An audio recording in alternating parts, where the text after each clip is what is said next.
Now discuss the next topic of the rheumatology, that is the septic arthritis.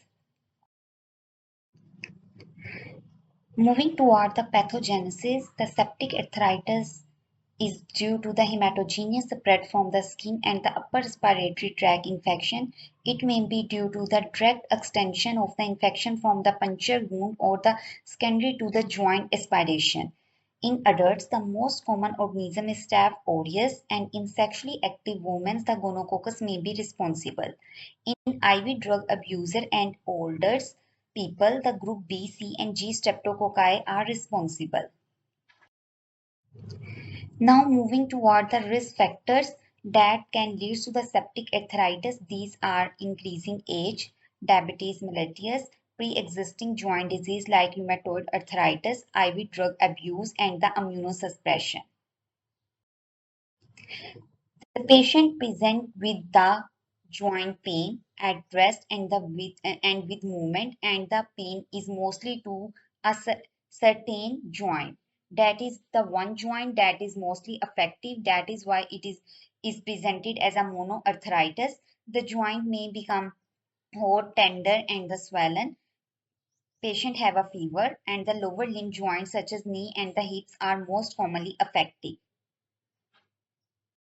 Investigation data done in the septic arthritis are the synovial fluid aspiration and the microscopy. The synovial fluid may be clear, turbid, or the blood stain. We will do the synovial fluid culture to rule out the organism causing the septic arthritis, and it is gram staining positive in 50% of the cases.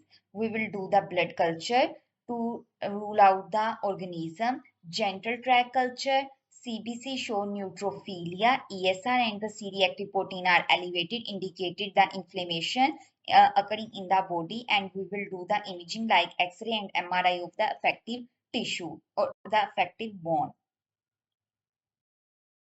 Moving toward the management of the septic arthritis is emergency management, which include hospitalization, perform urgent investigation, IV antibiotics for 2 weeks, followed by the 4-week oral and or antibiotic. The drug of choice is fluoxetine 2 gram 4 times daily. If the patient is penicillin allergic, give clindamycin in the young or the vancomycin in people aged greater than 65 years. If the patient have gram-negative sepsis presenting with a recurrent UTI infection, give IV gentamicin or the IV vancomycin. To relieve pain, give analgesics or the local ice packs. Perform serial aspiration and arthroscopic drainage, and the physiotherapy should be arranged. That all about the septic arthritis. Follow me more.